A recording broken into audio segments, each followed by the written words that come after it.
Well, good morning, everybody. What a busy morning it has been already, Ted. And we got a very awesome guest interview that we just pre-taped straight from Syria, telling us what's really going on. So I hope people stay tuned for that. That's the main subject today, because I thought we were going to be talking about like the South Korean self-coup, but that fizzled out a few hours later into a big old nothing burger. But we'll talk about that too, I'm sure. But we will. Anyway, I am Manila Chan. That over there is Ted Rawl. You are tuned into the Ted Manila Information Show, otherwise known as the TMI Show, where we are streaming live Monday through Friday, 10 a.m. Eastern. Make sure you guys like and follow, hit the subscribe button. Do the thumbs up, guys. We really need your help with the algorithms so we can grow this little channel. On this channel, we've, of course, talk about anything from news, politics, lifestyle, culture, taboo stuff, the occult, like anything goes. And word of warning, it is not necessarily the most safe for work audio. So if you're on a speaker, make sure you turn the speaker down, because we do allow F-bombs to fly here. And we don't want to offend sensitive listeners. So if you're looking for that straight-laced show, this ain't it. It's all the stuff that you want to hear about and stuff you never knew that you needed to know. Ted and I will tell you. So again, I told you right off the top, we have an awesome interview with a Syrian journalist to tell us everything that's going on over there, and a lot of news to get to, Ted. So anything you want to say before we jump into headlines? No, not really. I mean, I just want to say, first of all, I'm liking the new look. This frame right here. I mean, if you're on audio, it's the same audio. So sorry. So but if you're on video, you'll see what I mean. So yeah, I think it looks really good. Ted made this new frame for us. This new overlay. I think it looks a little more professional. But yeah. What do you guys think? I think it looks good. Let us know. Yeah, if you're on the Rumble or on the YouTube talk, you can do this. You can email us. Tell us what you think right there. TMI Show question at Yahoo. And send us questions, by the way. Yeah, don't forget to audio tape your question. If you really don't want to audio tape it, you can send it in text form, like a wuss. We would prefer the audio tape because it's radio, so it's cooler that way. But we will read it that way if you want to send a text, and we will answer your question about literally anything and everything. Questions, comments, send it right there. TMI Show question at yahoo.com. All right, so with that, let's jump into the headlines, Ted. All right, let's do it. That I find super interesting. A case of 12 New Yorkers ended their first day deliberating the legal fate of Daniel Penny. He is a former U.S. Marine who's accused of putting a homeless man in a fatal chokehold without a verdict. Well, actually, he did put a homeless man in a fatal chokehold. The question is whether he had a right to do that or not. Penny, 26 years old, and someone who looks like he stepped right out of a mid-1970s movie or TV show, has faced a month-long trial in a Manhattan courtroom after pleading not guilty to charges of second-degree manslaughter and negligent homicide. Prosecutors have cast him as reckless when he restrained 30-year-old Jordan Neely on a subway, while Penny's attorneys say that he stepped in to protect anxious riders. After prosecutors finished their closing arguments yesterday, the judge read an hour of instructions. An hour? An hour? Like, what is that? How?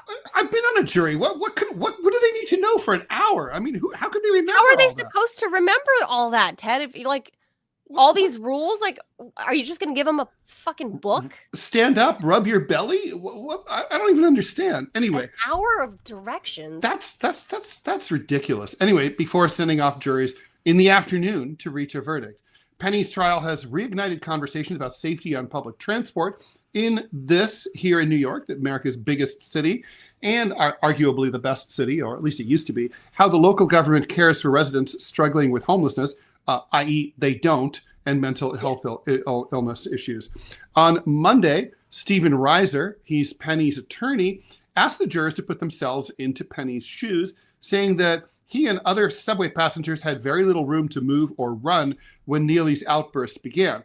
Now, that part is true. This took place on an F train, for people who are familiar with the New York subway system. Those trains don't have exits. The doors don't open to the next car, so you couldn't flee. And also, there's no panic button that you can call in a New York City subway. There's no, like in BART and the DC Metro and other places, there's a button you can hit and it goes to the cops. Nothing like that in New York. And there's not even a camera in the train, so you can't even think that like someone in the transit authority can see what's going on. So that's I want to be clear about that. That's true. Danny acted to save those people, Reiser said. Who would you want on the next train ride with you? Assistant DA Daphne Yoran, meanwhile, told jurors the defendant had used way too much force for way too long in way too reckless a manner, which I would say is also true. The defendant was given all the signs that he needed to stop. He ignored them. He kept going until a man died. He must be held accountable for that. And it is true that there's video that shows some other passengers urging him to let go, saying that that Neely had already passed out and was in danger of death. Penny faces up to 15 years behind bars if convicted of manslaughter. The May 2023 incident quickly became a political flashpoint. Conservatives praised Penny as a hero, predictably, and critics, including civil rights activists, and also just as predictably, said that he acted as an unjustified vigilante when he killed Neely, who is black. This whole case brought me back, Manila, back to the early to mid 1980s, when subway vigilante Bernard Goetz shot 4 kids who tried to mug him on the subway. And there was the same kind of discussions, like, when can you use deadly force? And, when is it justified? For the record, Mr. Goetz was ultimately convicted only of a weapons charge. He had just possession illegally of a firearm, which at the time was not permitted in New York City without a carry permit. And he probably wouldn't have even faced that if he hadn't decided to become such a big mouth, talking to the New York Post and everyone else. And it irritated the powers that be in the Koch administration. And they were like, okay, finally, make this fucker shut up and send him away. But he became a cause célèbre. But he was like a weird, like sort of home electrician, kind of like hobby, like techie guy, and kind of like a strange dude. And it was never really clear. I think the thing that really muddied the waters was when one kid was already down on the ground, having been shot, and Goetz apparently said, like Eastwood, like, you don't look so bad. Here, have another, and shot him again. But, on the other hand, there's the ultimate jury of his peers, which was Goetz's fellow passengers. And they apparently sided with Team Bernard Goetz when the transit police arrived on the scene of chaos, of like abandoned baby strollers and shopping bags and everything. And this occurred on a number 2 train, which does have the ability to escape. And you can only imagine those bullets flying all over a metal car and ricocheting all over the place.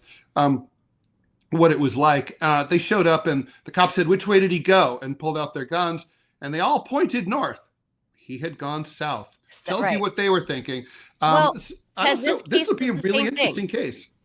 There were 40 eyewitnesses that took the stand, and they were all in favor of Daniel Penny. They're on Penny's side. They're saying they all felt threatened. They actually lauded his actions. 40 riders. I can't believe they got 40 New Yorkers to come to testify, but they did. They must have felt strongly. Yeah. They felt 40 subway car ride in that car. I wonder if they I wonder if they're compelled to testify, if they're subpoenaed, if they have to show up, or if they can just say, like, yeah, I'm not feeling it. I'm busy that day. Yeah, but I mean, the fact that 40 of them showed up and they were all on Daniel Penny's side.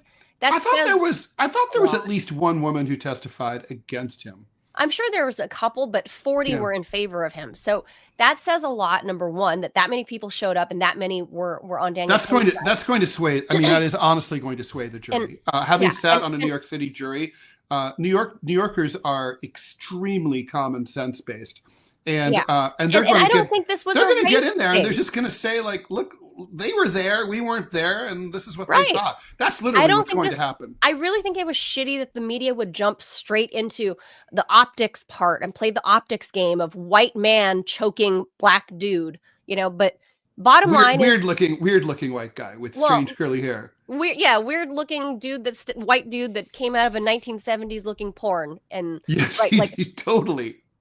Yeah, like John Holmes. Look. That's the look he's going for.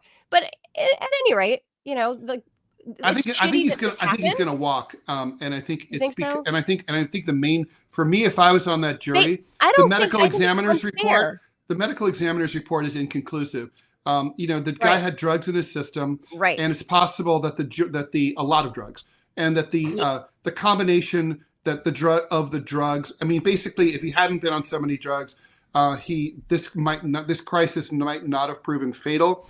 For me, that's reasonable doubt. For me, and you have to, with reasonable doubt, you have to let the person walk. That's our system.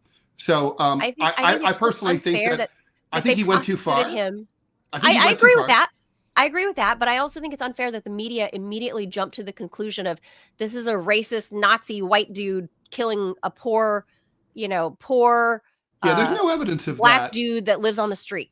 Yeah, there's no evidence that this guy had like race, like he was hanging out at the Clavern every day, and this was like, oh yeah, this is my big chance. I mean, right? He's just and also he was a regular commuter. Took off his hood and decided to go onto the subway. There's no evidence. This guy rode the subway every day. That also, to me as a New Yorker, tells me a lot.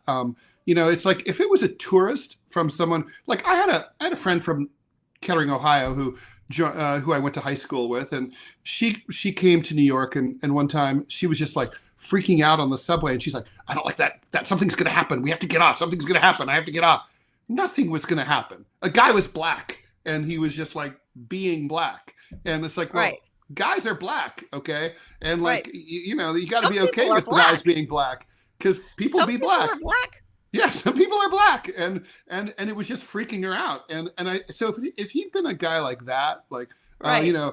Like from Kentucky, a Yahoo, I'd be ironically more inclined to think that he might be guilty. But because right. a New Yorker has, we know like sort of, there's no way you get on the subway. If you get on the subway and you're not confronted with something weird, that's unusual, actually. Right. Right. I mean, I'm really not kidding. Aggressive panhandling. I just think it's unfair that they would introduce that as a part of the prosecution to frame him up to be this racist pig. Like, I think he's from Long Island. I think he was from Long Island. Yeah, he's a Long Islanders. There's a lot of racists on Long Island. I mean, sure, but I mean, me, I used to live there. He's a guy that lives in the city. He's he was in the Marines. I think being in the Marines is not a plus. Not a plus. Well. I don't know. I would beg to differ. I think a lot of guys in the military, that's the first time that for many that they actually do interact with people of other races, like in close quarters. So I think it's actually. You're a New Yorker. You interact with people with other races every single day. He's a New Yorker. That's the point. Is he's a New Yorker. So I think it's unfair that the prosecution. But the military thing might make me think as a juror, like against him, like for him life is cheap. He's used to like someone bugs him, just kill him. So. It's like, that's kind of like, I mean, that to me would not be a pro. I'd be like, that's not good. Maybe he thought that he had a flashback to his military service. I don't know. But I still, there's reasonable doubt. I'm neutral on the military thing. You always have to go with reasonable doubt. So, I think the military thing, more often than not, people that were in the military are more prone to doing the right thing. I mean, I'm married to a disabled veteran. So I think and I know a great deal. I have, military members in my family. I have a great deal of respect and for the people that have joined. And there's one thing that in a common thread among those people that have volunteered is they do have, by and large, I'm not saying everybody, because I can't know everybody, but at least the ones that I know, there is one common thread, no matter how disparate of where they're from and, how I know them. One thing I know about all these people that from various parts of the country in the military is that they have a very strong sense of being right, like doing right and being chivalrous and like actually caring about like safety and being alert and aware for the most part. I'm not saying everybody, but the ones I know, So to me, that's like the common thread. So to me, I would look at it in his favor that he was a military guy. Did he go too long choking him? Obviously, it resulted in death. You're muted. You're muted. You're muted. Obviously, he went a little too far. The dude's dead by definition. Yeah, the dude's dead. So it went too far. But the initial action, and chokeholds are illegal. I think that was a good thing. Like now, even the NYPD and other major police forces around the country have abandoned chokeholds and instructed police officers not to use them. Yeah, and really, chokeholds should never be used. I would add also that whole thing that we've seen of cops putting their knees and their full body weight on like the person's back of a subject once they've been overcome. Also, people have died that way too many times. That just shouldn't be permitted. I mean, I could die that way. I have asthma. You just can't do that. You can't constrict people's airways. You can't. Yes, like that's just how it is. Don't stop people from breathing. All right, yeah. Let's go to the next story. And onward and upward, and less, not as depressing, but almost comical. In an unexpected late-night speech last night, South Korean President Yoon Suk-yeol declared martial law, banning all political activity, taking control of all media, and suspending parliament for all of a few hours. Now he's facing possible impeachment. Fool! The announcement appeared to come as a total shock to all parties involved, except for the military, with even the head of Yoon's party announcing that he would stop it with the people. Troops surrounded the National Assembly in Seoul soon after Yoon's announcement to preempt resistance, but 190 of the chamber's 300 lawmakers made it inside after midnight, with more held up at the gates. Legislators unanimously voted to order Yoon to lift martial law, and Senator Yoon Son-shik declared the president's action null and void, which, by the way, under the Korean constitutional system, it is the parliament can vote to overturn the declaration of martial law by the president, which is what happened. Meanwhile, thousands of citizens arrived to demonstrate in the wee hours of the night. They chanted, "Abolish martial law and arrest Yoon Suk-yeol." Demonstrators blocked an 8-lane road and began organizing impromptu caravans to bring in protesters from around the country.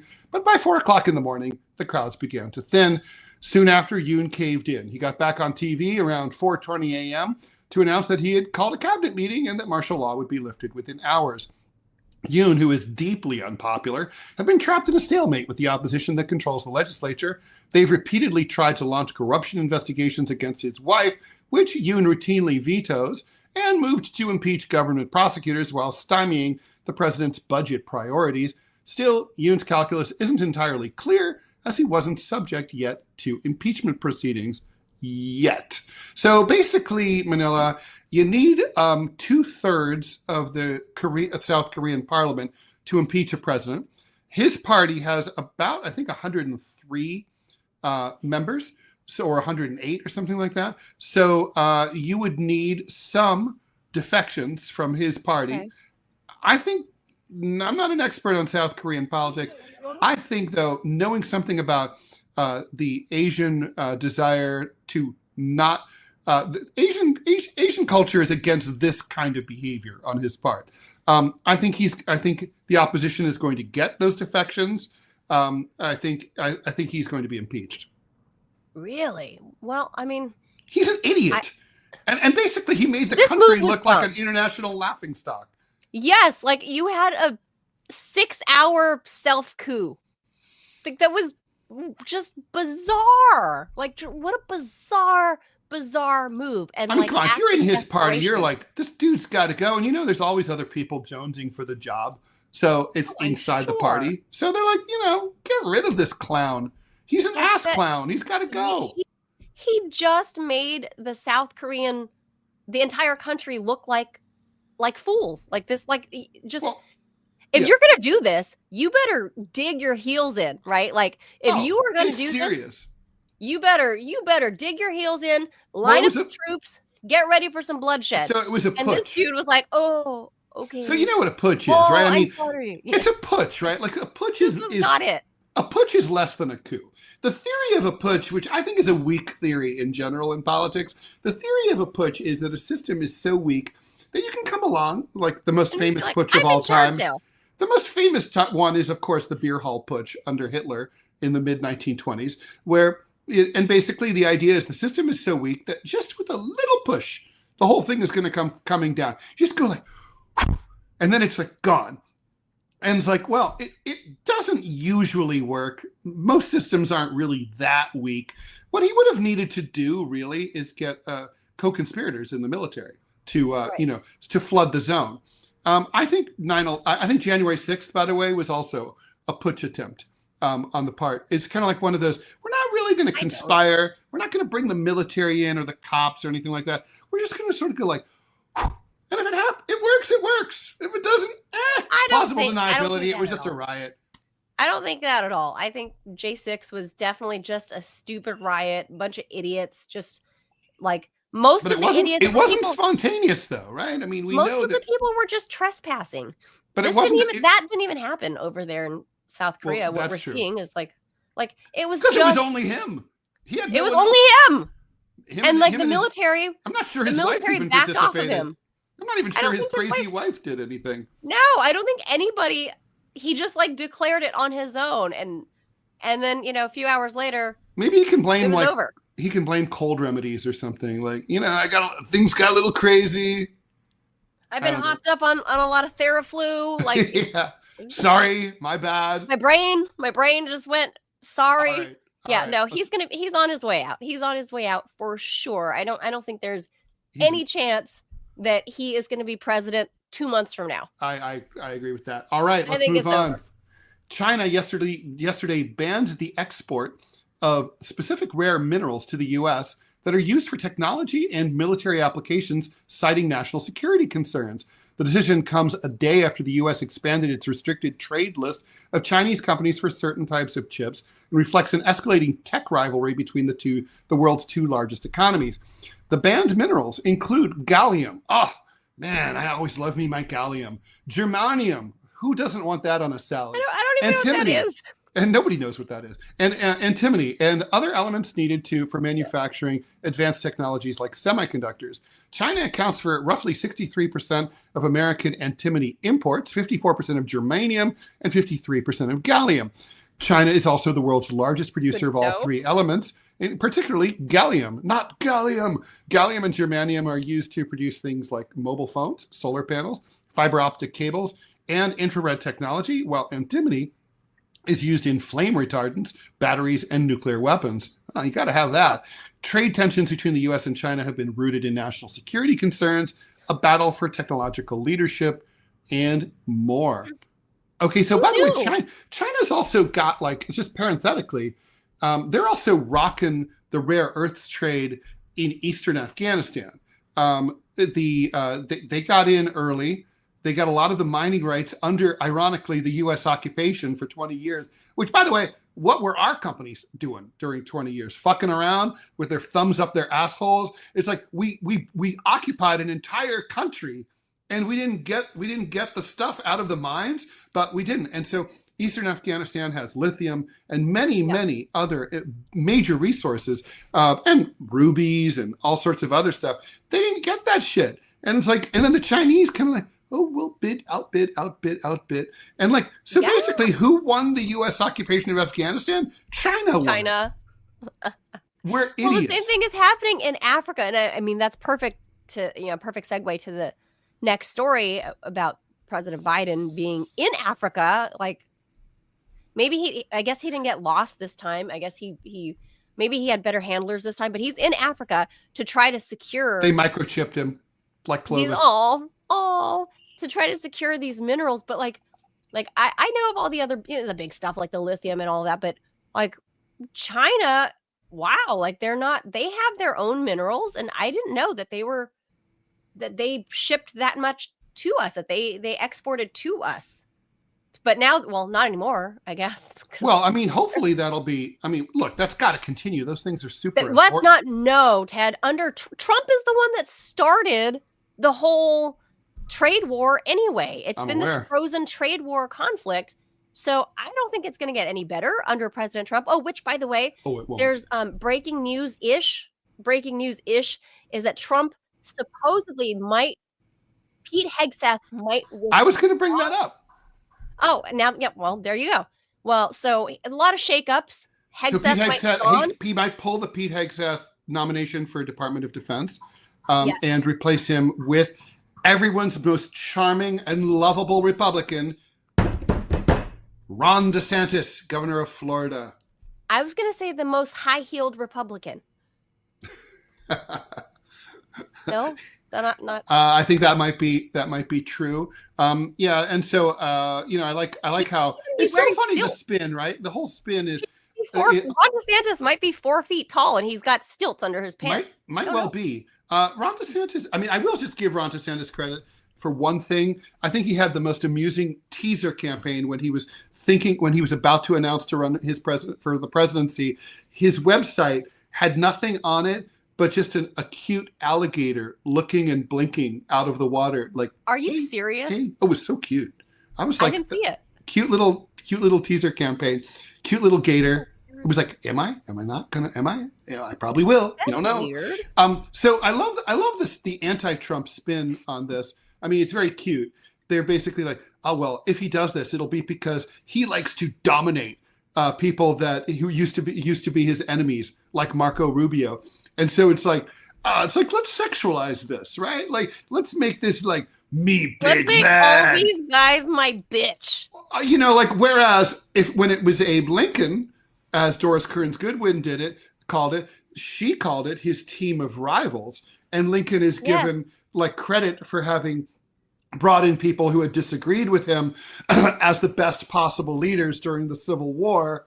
So everything's about spin. Right. And this spin is about Trump making everybody his prison bitch. That's right. So, But anyway, I don't think these raw materials. Hegseth is fucked. We ain't getting them. So no, Hegseth is I don't fucked. know. Hegseth. It was always a ridiculous choice. I mean, remember we did talk about this, about how he's a lightweight. He's a lightweight, and DOD is a bitch. I mean, that is a hard fucking job. Yeah, I mean, really, it's hard to. Basically, it's like one of those things. Like, it was like the first time I was ever on the O'Reilly Factor with Bill O'Reilly, and I asked some friends like, and they were like, "Look, if you survive, you've won. You can't win. You can't beat Bill O'Reilly like a drum. Yeah. But if you come out of there and all your limbs are still attached, you've won."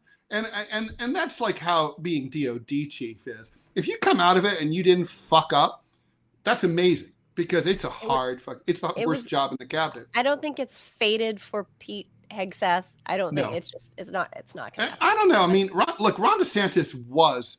I mean, I personally think he has all the charm of an alligator biting your arm, but he does. He's an excellent administrator of the state of Florida, and he has been over and over through the coronavirus crisis, through and lockdown. He's reached his term limit, so he's going to be out of a job He soon. needs a gig. Anyway. It could also be a good way to maybe tee him up for 2028. I think he would. There are worse choices from Trump's point of view, and he's an administrator first and foremost, and that's an administrative job. It's not. People think it's a military job. It's not a military job.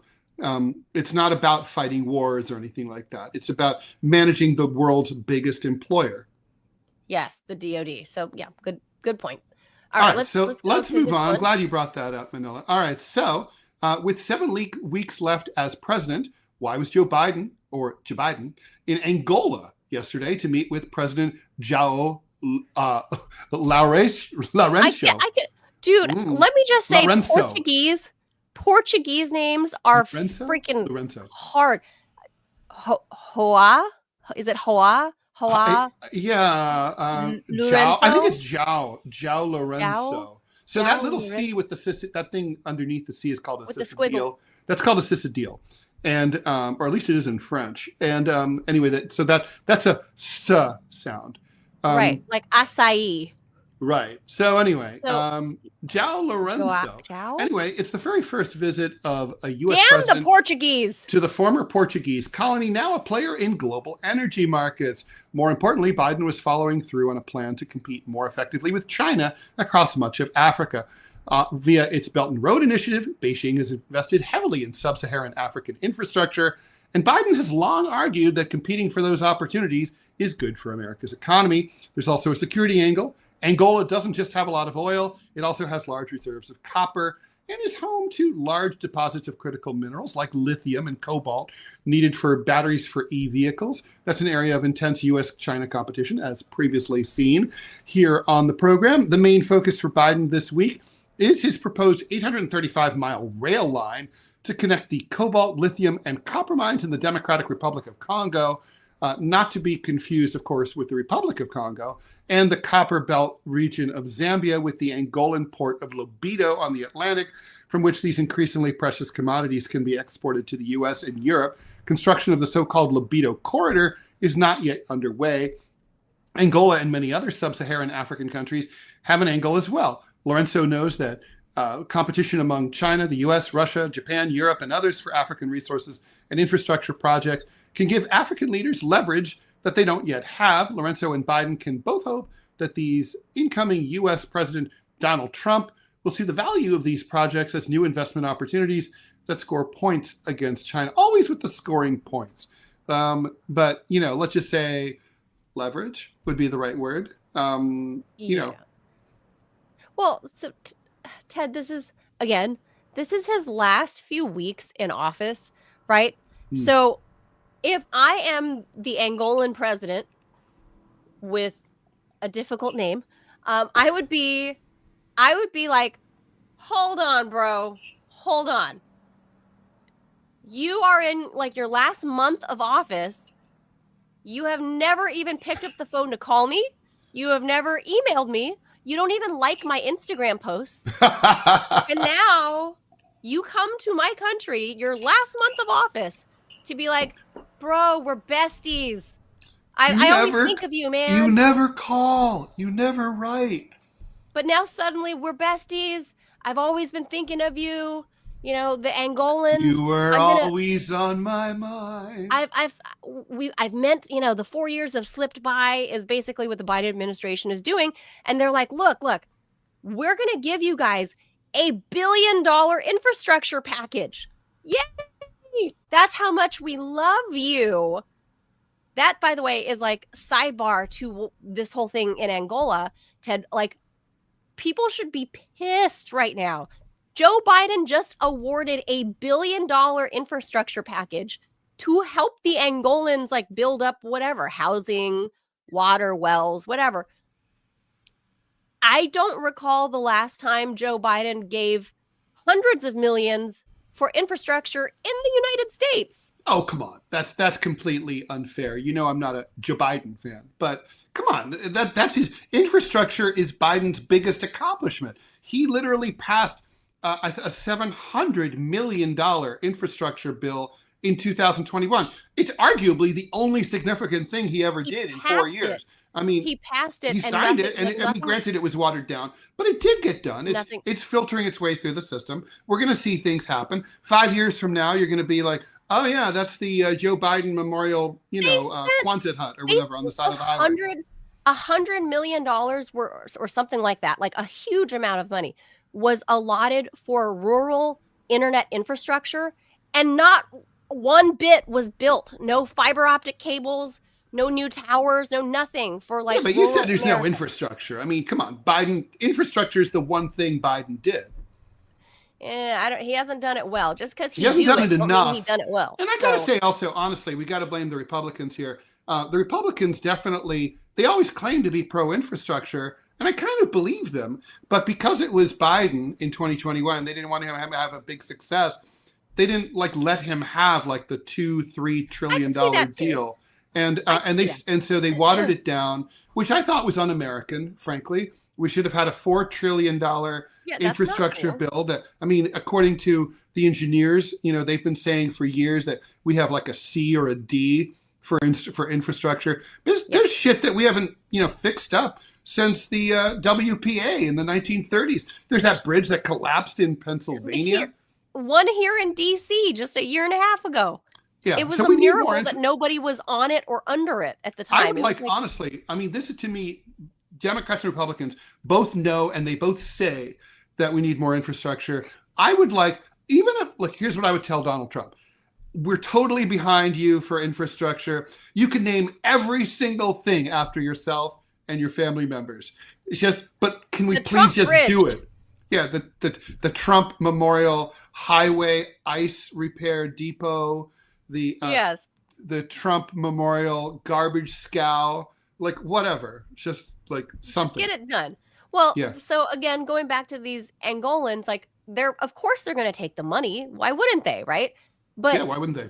But the dumb part is, again, the U.S. putting off Africa until the 11th hour of your presidency. You're expiring. It does look a little, what's that word? Racist? Oh, that's the word.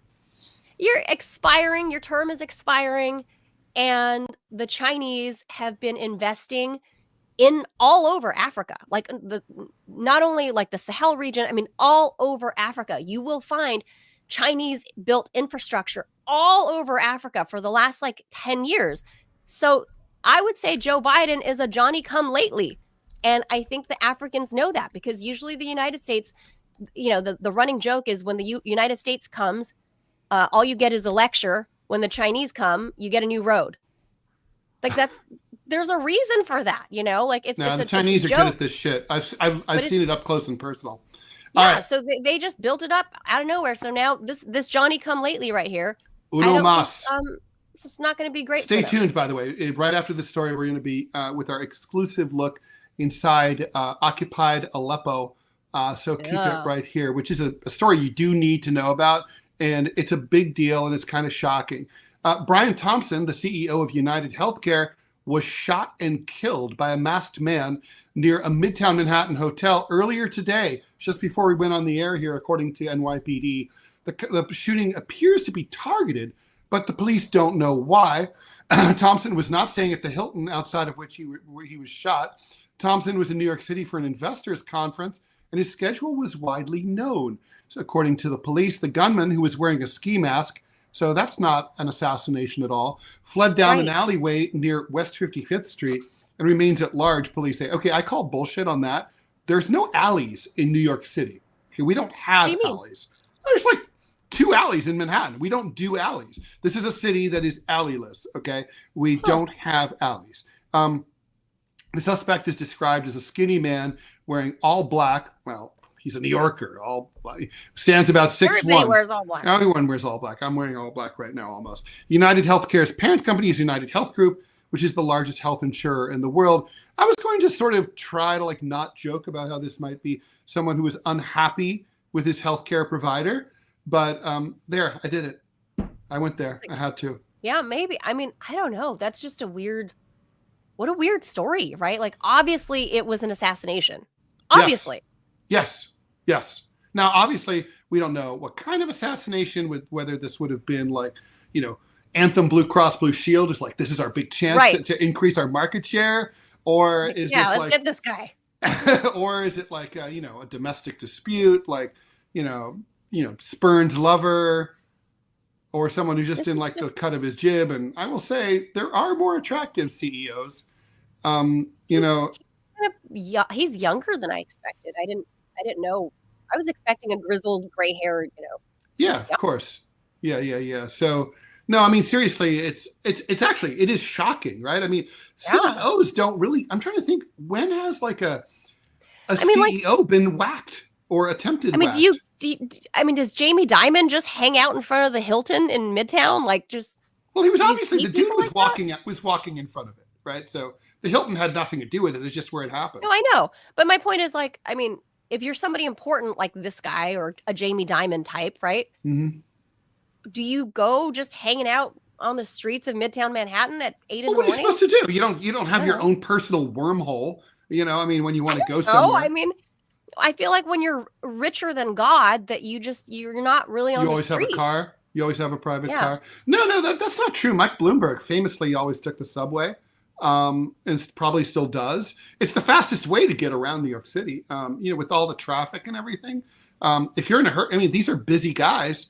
And ladies, and they got to get from point A to point B. You're gonna be walking on the street. Of course you are. I mean, you're a healthcare CEO. Who's coming to get you?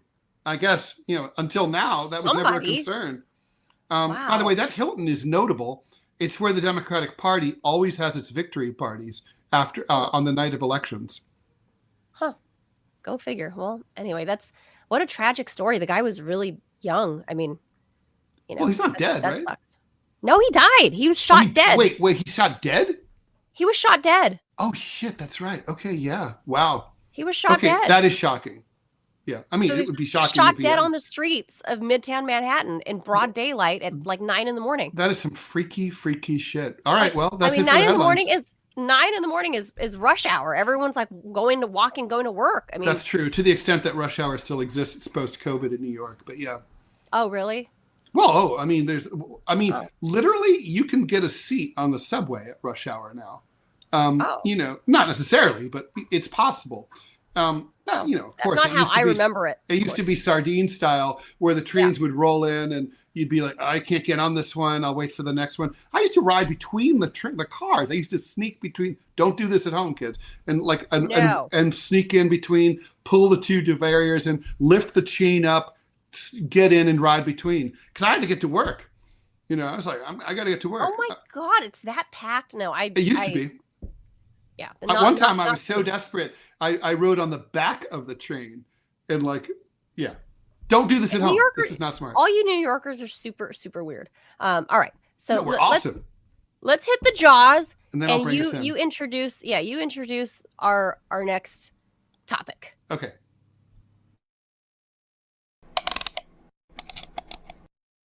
Scarcely noticed by most of the world, the civil war in Syria has been grinding out for more than a decade. A proxy war with the central government of Bashar al-Assad, who is a secular socialist leader of the Ba'ath Party, supported by its traditional ally Russia, along with Iran and Hezbollah in Lebanon, against an assortment of radical jihadi militias, including remnants of al-Qaeda, supported by the United States. I know it hurts your brain. Under the cover of going after the terrorist group ISIS, the balance of power had remained relatively stable at the front lines despite the threat of total fragmentation as Syria's Kurds seized their own autonomous zone along the Turkish border. All that until a couple of weeks ago when everything got crazy again. Now an al-Qaeda affiliate called Hayat Tahrir al-Sham, also known as HTS, and its allies have launched an offensive that has shocked the world by capturing the second largest city in Syria, Aleppo. The TMI Show now brings you an exclusive look from directly inside HTS-occupied Syria with Steven, I hope I get this right, Sahiounie, a Syrian nationalist and journalist in Aleppo. What's it like to live under HTS control? How likely the flag of a different country. How likely are they to top the government of Bashar al-Assad in Damascus? What would be the regional and global implications of a radical jihadi state on the border with Israel? The United States has been trying to persuade al-Assad to abandon his allies, Russia and Iran, but has so far failed. Is that likely to change?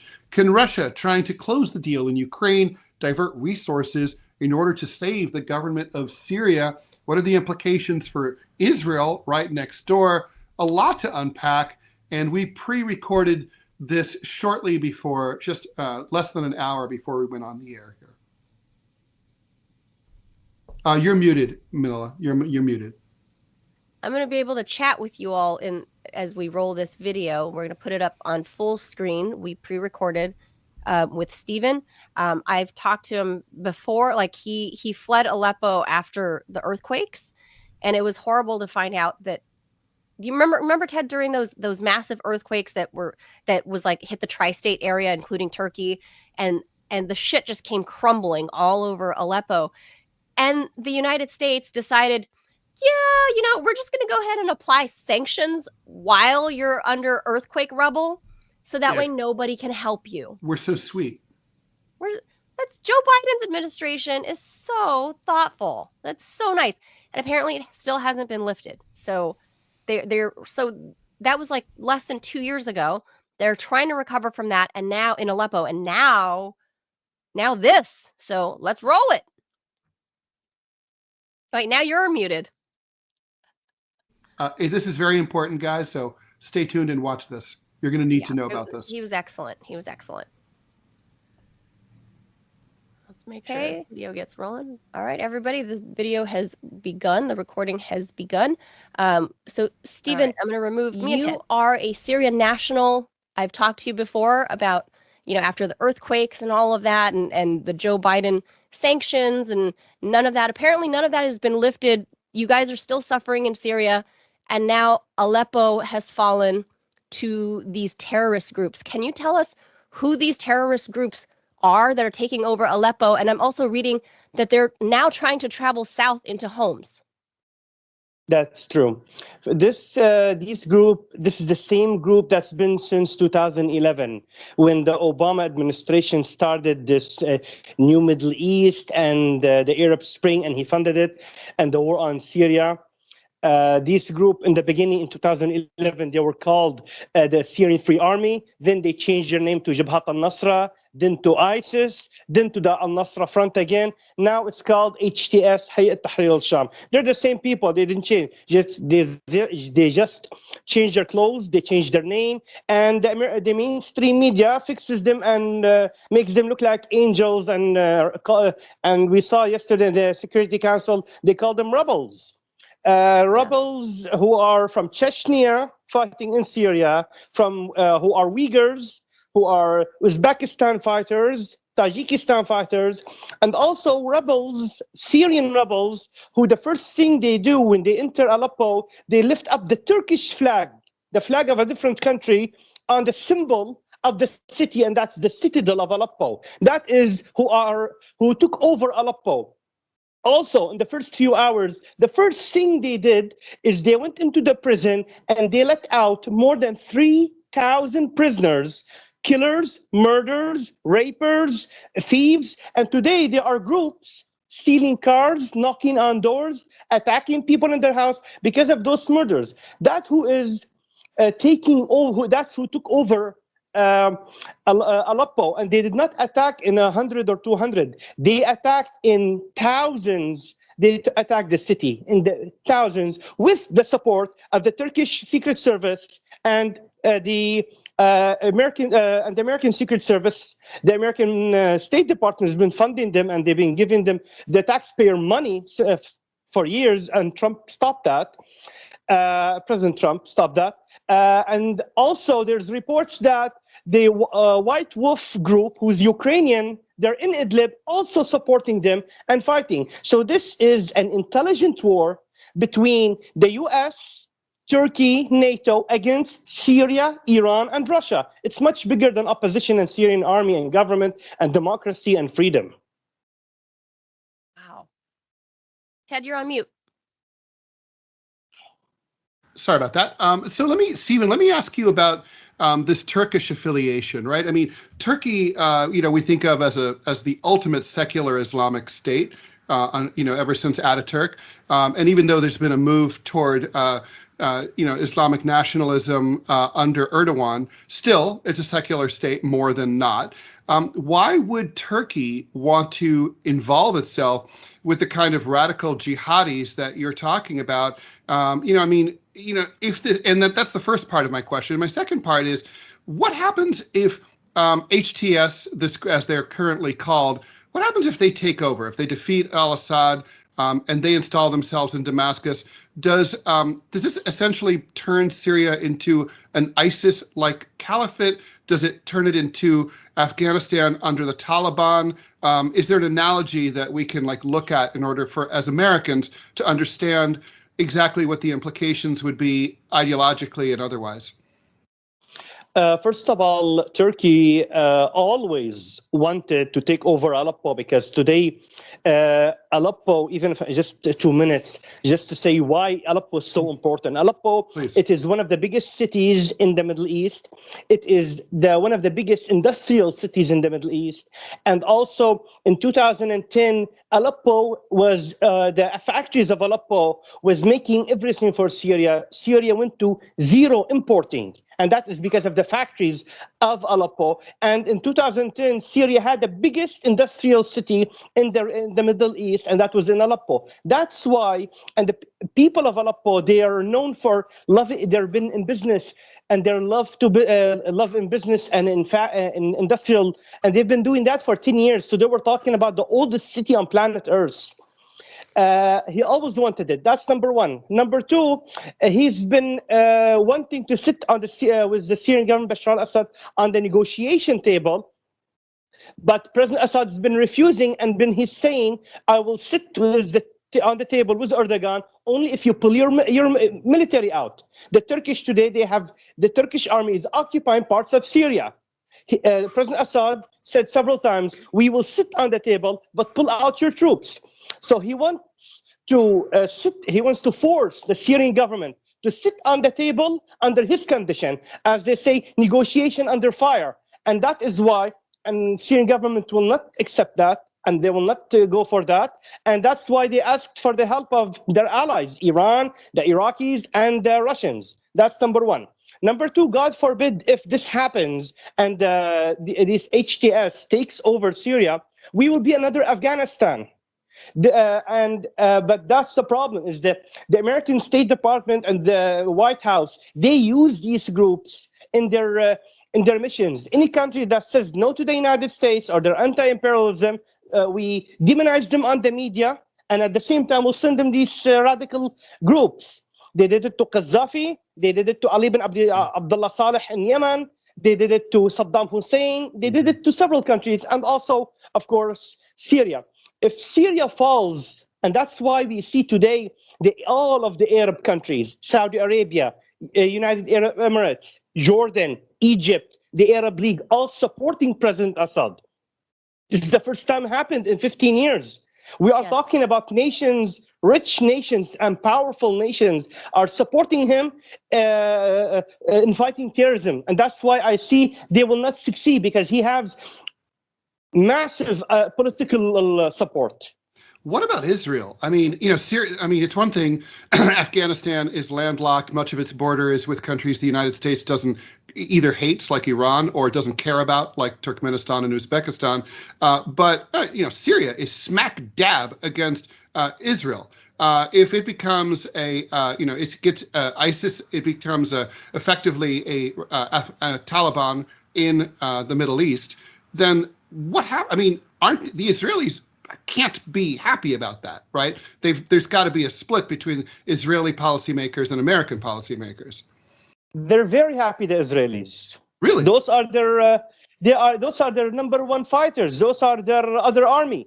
These groups, in the years back when they were occupying the south of Syria, Daraa, Quneitra, and Swed, and the south of Syria, when the Syrian army used to bomb them and attack them, they used to go to Israel used to take them to their hospitals and fix them. And Benjamin Netanyahu, he went to the hospitals and checked on them. And like in the Golan Heights, right? In the Golan Heights. And he went and checked on them in the hospitals, and there's videos of that. It happened in 2013 and 14. And also, when you see the Israeli media concentrating on the research center in Aleppo, non-stop talking about the research center, and at the same time, 24 hours after that, the scientist, he's an Armenian Christian scientist from Aleppo, leaving Aleppo, trying to flee for his life, with a bullet in his head while fleeing. So the only one who wants that is Israel. But it's insane, right? I mean, from their own point of view, they're complete idiots from their own point. From their own point. I mean, even if they don't care about Syria, it's crazy for them, right? In the long run. Yeah. Yes, and but also they want to separate Syria from Lebanon, from the border. That's why they want to go down from Hama to Hummus. Hummus, it's on the border with Lebanon. So they want to separate the Syrian government from Lebanon, so Hezbollah does not get any more weapons and support. So they cannot resist the Israeli occupation in the south of Lebanon. So this all turns up in the favor of Israel. Interesting. Let me ask you something, Steven, about the timing of all of this. I mean, you brought up the U.S. State Department and what have you, and the Joe Biden administration. He's in his last 5-6 weeks of office, and we saw in the past year or 2 years that the Arab League has now normalized relations with Bashar al-Assad. Why all of a sudden do you think this insurgent terrorist group suddenly appeared in Aleppo? It seemed like for a long time, for the last year since the earthquake, that things seemed a little bit calm. Why now? Why all of a sudden in Joe Biden's last 6 weeks of office this is happening? This takes us to inter-American policies, and that is Biden wants to cause as much chaos as he can to give Trump as possible. He lit up. He gave the order for the Ukrainians to use long-range missiles. He's lighting it up in Georgia. He lit it up. He's supporting Turkey and calling these terrorist rebels, and he has a big role in these terrorists. So he's trying to cause chaos for Trump as much as he can in different areas in the world, so he can keep him busy for the next 4 years. Because we all know that Trump, he does not want to use the American taxpayer on wars like Middle East and Korea. Sorry, not Korea. So, I mean Ukraine, and using the American taxpayer to war. He wants to use that money for the economy, to rebuild the economy. So they don't, and the Democrats, they don't want that. They want to they love war. They love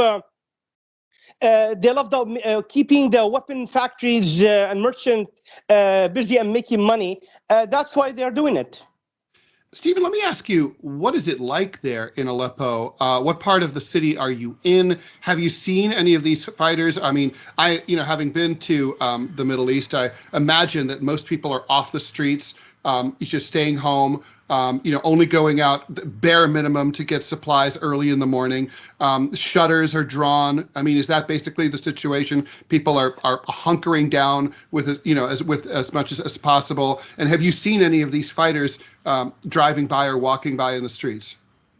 First of all, I'm in Latakia, but I have a lot of relatives in Aleppo, and I'm in contact with them every day and every hour, checking on them. The majority of the citizens are staying home.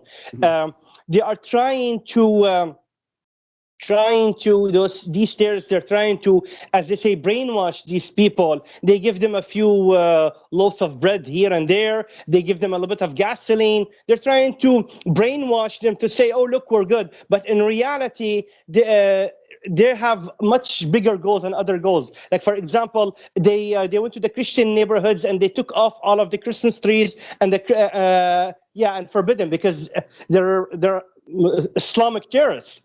At the same time, one of my relatives, he was driving a car and he had a cigarette in his hand, and they screamed at him and they almost beat him because he had a cigarette, and to them, cigarette is illegal.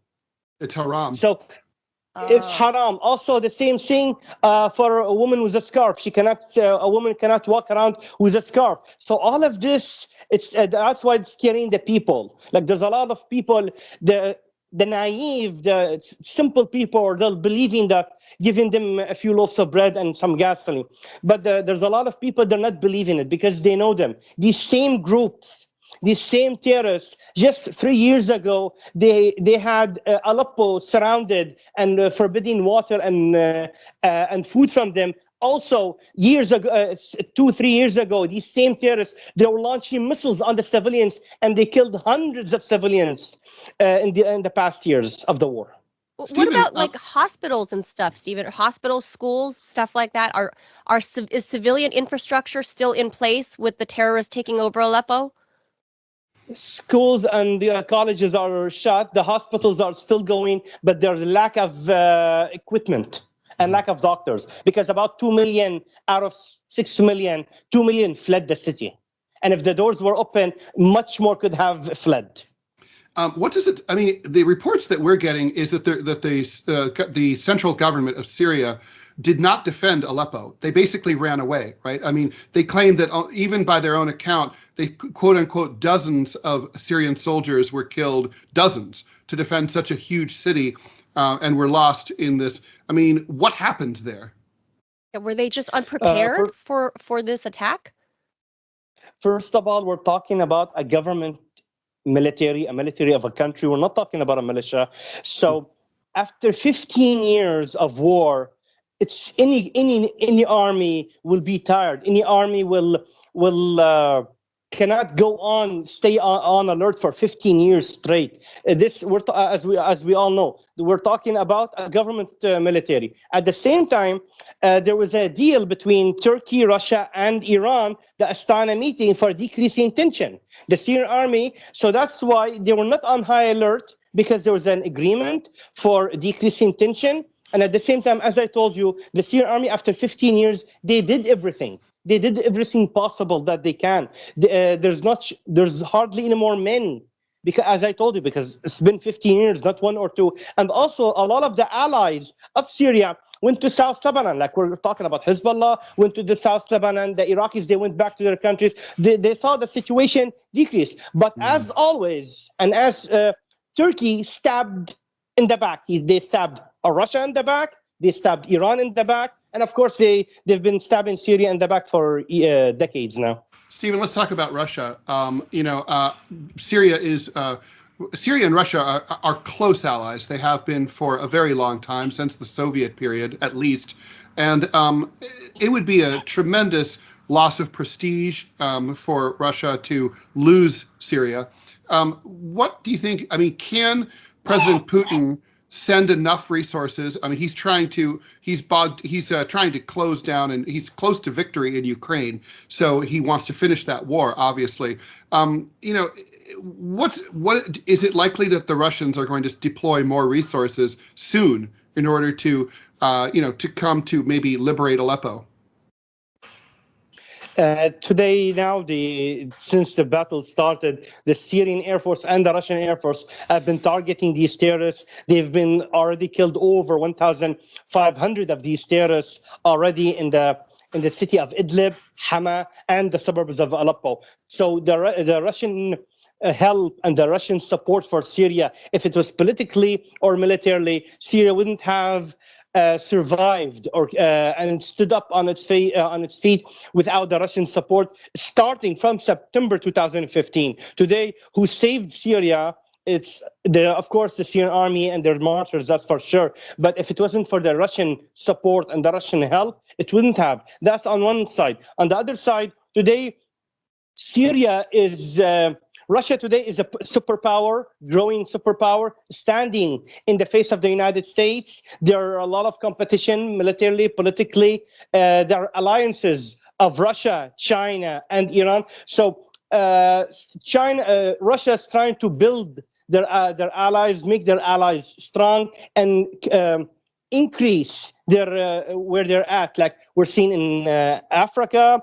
Politically, I'm talking, and economically, and we're seeing in Syria. Today, Russia has 2 military bases in the coast, and that is to save and to keep the interest, the national security. Today, Syria is the national security of Russia. If, God forbid, these terrorists take over Syria, then they'll go to Iraq. They will go to Iran. Then they're on the borders of Russia, and the Russian government, they know that and they understand that. That's why they're standing with a secular Syria and a Syria with no terrorism. And what about the Arab neighbors? As we mentioned earlier, in the last couple of years, the Arab League in particular, after isolating Syria from basically the family, we can call it that, right? For more than a decade, the relations are now thawed. Do you foresee any of the members of the Arab League also stepping up and coming in to help the Assad government? Big supports coming, political support. I'm talking political support, and that's even sometimes much more important, because what's happening today in Syria, it cannot be finished militarily. It can only finish politically. But it's going to wait until who wins more on the ground so they can be stronger on the table. But today, when you see Saudi Arabia and the UAE supporting President Assad, we're not talking about poor countries or weak countries. We're talking about countries that the superpowers they listen to, and the superpowers they take by their advice. And today, when we hear Crown Prince Mohammed bin Salman and the president of the UAE, Mohammed bin Zayed, saying we support President Assad in his war against terrorism, that's mean That's mean they support. There's big support, and also the Arab League. The only Arab country who's not standing with Syria is Qatar, because Qatar have alliances with Turkey, and that is because Qatar and Turkey are Muslim Brotherhood, the terrorist group called Muslim Brotherhood. They have that ideology. Normally, Stephen, you would expect the UN Security Council to go into emergency session over a development like this. That hasn't happened yet. There's just been sort of some quiet expressions of alarm. Why do you think that is? Because what's happening, it's in the fear of America and what America wants. If it was something against America, or America was losing, then you will see the National Security meeting, the Security Council meeting. Then you will see the mainstream media calling him a dictator, calling the Syrian government dictators and killing children. And you don't be surprised if they'll use the chemical attack Syria again. They will use that when they start losing. But as long as they're winning, the Americans are winning and they're in a powerful, you won't hear any condemning or any meetings to finish this. Stephen, there is a report in this morning's New York Times that the quietly behind closed doors, in the mindset of American policymakers, a lot of this has been about trying, believe it or not, to get al-Assad to move away from Iran, Hezbollah, and Russia toward the United States. They think that they're pressuring him to join some sort of, I don't know, alliance or friendship or frenemy status with the U.S. I mean, is that true? And if it's true, what exactly are these Americans thinking? I mean, it's not exactly a good way to make friends. The war on Syria started because of that. They launched this war on Syria in 2011 because of that. They wanted Syria to leave Iran and Russia. Because, as you said, Syria has old ties with Russia, going back all the way to the Soviet Union. And if you read Syrian history, it will go back even in history when Russia was still an empirism. Syria, there was good relationship between Syria and Russia. So in historical, they've been close. The United States, they want to get the Syrian government and Syria away from Hezbollah and Iran. They've been doing that for decades. They're unable. And that's why sometimes the American, they do mistakes. They don't learn from their mistakes, and they don't learn from past lessons. We're talking about President Bashar al-Assad and his late father, Hafiz al-Assad. They have the same mentality, and they have the same foreign policy. They don't go under pressure. No matter what happens, they don't bow down. That's the Syrian foreign policy. And that, more important than that, Syria doesn't stab their allies in the back. Because in 2010, there is reports that the old crown prince, the father of the crown prince, the father of the crown prince now, his father came and met with the Syrian president and told them they want to put a gas pipeline from Qatar to Syria to Europe to cut the gas off of Russia. Syrian president went to Russia and showed this. That's what the U.S. wants. So Syria doesn't stab back their allies. If they accepted that project, Syria wouldn't have this 15 years of war. But because of Syria is loyal to their allies, to Iran, to Hezbollah, to Russia, they're loyal to China, to their allies, and I'm talking in the East. That's why they're paying this big price, and they destroyed our country completely, and we've been suffering for 15 years because of that. And and lots of countries have been that have been between great powers have seen that the United States is a feckless ally and not really to be trusted anyway. So true. Yeah. Last thing I'll ask you, Stephen, is what about Bashar al-Assad's position in the country? Does he still have wide support within the civilian population across Syria? Yes, because especially after this happened, he does have wide support in all sects and all religions in Syria. He does have wide support because, look, let me just one thing. After 15 years, the Syrian people are tired. They're tired from everything. They just want to finish. They want the situation they finish. They want to go back to their jobs and factories. They want to go back They want electricity all the time. Like now we're getting 45 minutes of electricity now because the terrorists in Aleppo, because the terrorists in Aleppo have shut off the electricity off of the rest of the country, off of the electric plant in Aleppo. They gave it only to Aleppo, besides giving it to the whole country. So we're having half an hour of electricity, hardly any more gasoline and fuel. The same people are tired. And at the same time, they don't want to live under extremists. The same people have never been extremists. Syria is over 10,000 years old. We're a secular country. There's 18 different sects in Syria. There's churches, mosques. There's even some Jews. And we all live in peace until 2010, until the Americans interfered. It's a beautiful country. Yeah. Yeah, I'm really sorry about what's going on there. Well, we're praying and it will for be your again. family in Aleppo. I hope so. Thank you so much. One quick Steven. question: how's the cell phone service? Is that 24 hours? I mean, in Afghanistan under the Taliban, they shut it off at night. They started now in Aleppo. They started shutting it off, and now they're putting their own cell phones. So the cell phone connection is very bad. Wow. Okay. What a They've been shutting off the Syrian cell phone, and they're putting their own cell phone, and Turkish also. Wow. What a strange situation. 2 million people basically held hostage in a big city. It's just very, very strange. So we're obviously paying attention. Thank you. Yeah, thank you. Much more than 2 million. Much more. Aleppo 7 million. Aleppo 7 million. 2 million fled Aleppo. Yes, 2 million fled Aleppo, and there's still about 4 to 5 million. How many HTS fighters do you think there are in Aleppo occupying Aleppo? I mean, that's a big city. As I understood, with the big first attack, there were between 20 to 35,000 fighters. Wow. Yes. So I mean, it's in war, it's hard to occupy a big civilian population like that for any length of time. I mean, if this were to continue, I'm sorry, very quickly, could you imagine there being a civilian resistance cropping up? Actually, it's already started. There's small clashes, and there's a lot of the militants being found killed. And no one, the terrorists are not understanding how or who or why. So the civilian resistance already started in Aleppo. Do Syrians have guns? Until 2011, no one had gun, only the police. Now, almost everyone. I don't, but almost everyone. Gotcha. Wow, I feel like we're witnessing, like you said, this small clashes, people secretly attacking the terrorists. Like, it's like private civilians. If they see an opportunity, they just take them out. That's like a movie. But all Syrians believe that this is the last battle. Like, this is the last battle, then the crisis is over. Then there's a political solution.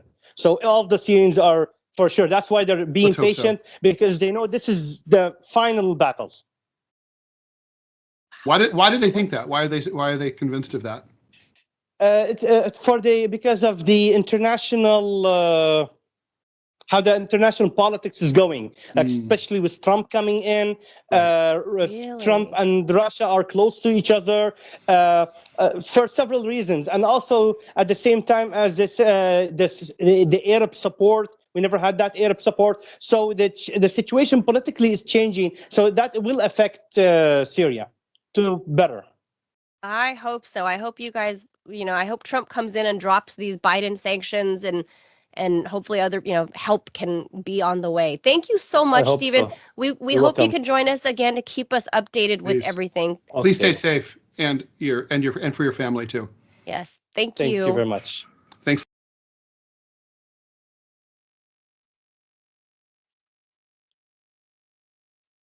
All right. So we're back to say goodbye. Ted, by the way, you're muted. It's kind of shocking to hear from somebody that's in Syria. He's got family there in Aleppo still, how terrifying that must be for your family, just what a wild, I don't know. And that they're hopeful because Trump is coming in. I don't even know what to make of that. Can you hear me, Ted? You're on mute. Ted's muted. I can't unmute you.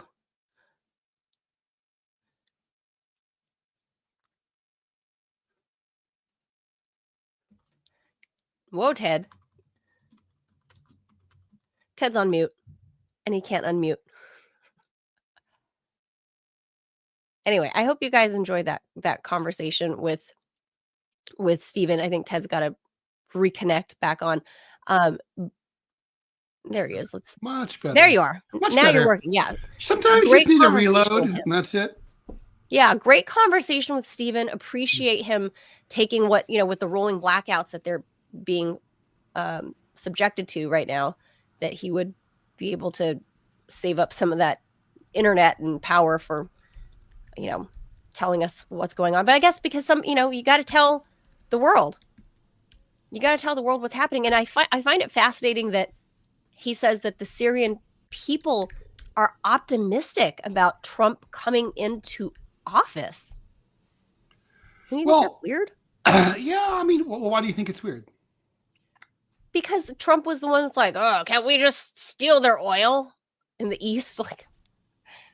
We're there, we're illegally occupying, let's just take the oil. Yeah, I don't know. I mean, there's a general view, and I think it's not unfounded, that Trump is generically not predisposed to militaristic adventures, right. That he views war as a waste of resources and lives, and that these are resources that would be better. What's it good for? Exactly. And he's not wrong. He's not a pacifist. I mean, obviously we know that from his first term, but certainly he has been far less bellicose than Joe Biden has been, and that certainly Hillary Clinton would have been. Oh, so, I think that's the sort of view there in the Middle East is and even the fact that this is happening now as part of the last gasp of the Biden administration, and it seems to signal to a lot of observers, including in Syria, that, this is like the last gasp of a dying democratic regime, and this is happening precisely because they're on the way out. And they just have to, and that sanity will, to some extent, will be restored after January 20th. Now, I don't for 1 minute believe that Donald Trump is going to get on the phone with al-Assad and say, I love you, man, we're bros. No. I don't believe that. But I do think, I can't imagine that the next time a covert shipment of arms for, the HTS or the Free Syrian Army or ISIS or Al-Qaeda or whatever the fuck they're calling themselves at the time crosses the president's desk under Trump, then he's going to be quick to... I feel like it's one of those multi-level marketing right teams. Hello, this is HTS calling. Like Amway. Are they going to... Are they going to, is he likely to sign that? Probably not. And I think that's what they're kind of thinking, that the weapons and money flow to these insane jihadi organizations is going to slow or stop. That's probably true. And it's pure madness, right? The U.S. does this constantly. The most famous and best known example was the Soviet occupation of Afghanistan, when the Carter and then the Reagan administration financed and armed the radical mujahideen in Afghanistan against the Soviet occupation. I want to be really clear. If we hadn't done that, the Soviet-backed government of Afghanistan would have remained in power. Today, women in Afghanistan would not be in burqas. They'd be in the government. And they would have seen rapists, not in the government, but in jail where they belong. Wait, Ted, so, the point is that are you saying that we made things worse? And we set up 9/11 for ourselves with the ultimate example of blowback. And, the Taliban rule over Afghanistan from 96 to 2001, but also the preceding civil conflict. It fueled, radical Wahhabi jihadism all over the Middle East and Central and South Asia. So, this really bit us in the ass. Mika Brzezinski's dad was the biggest dick of all time. And Jimmy Carter, who's going to die any second, he started this, okay? It's the he worst voted thing Kamala that he Harris. Did. We saw him on the stretcher. They pulled him out on the stretcher so he could vote. That's what he wanted to do.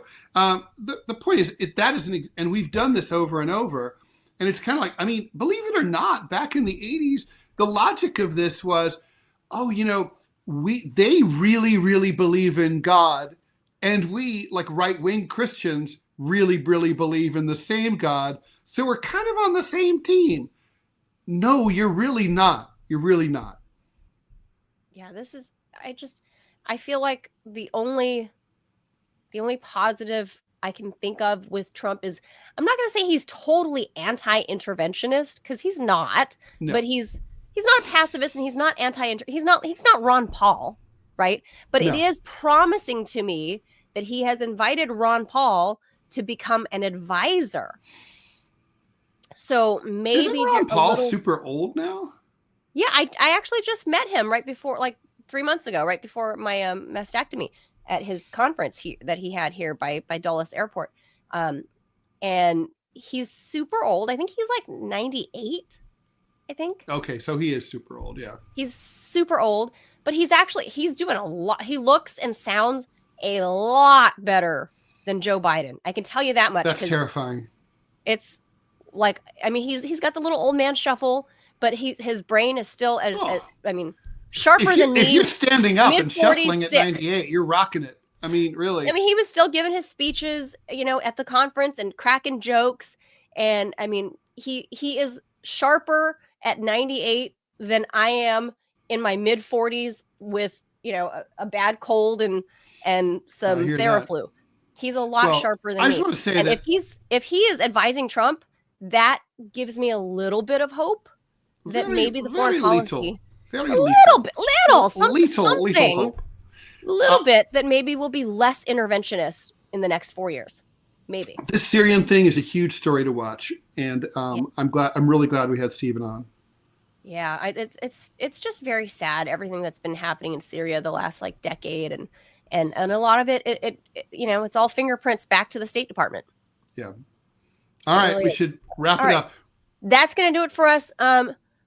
Make sure you guys, if you guys are on YouTube watching us there, it costs you nothing to hit the subscribe button. That will help support this show. It'll help the algorithms and all that, so we can finally get to the monetization level, and we can make a living.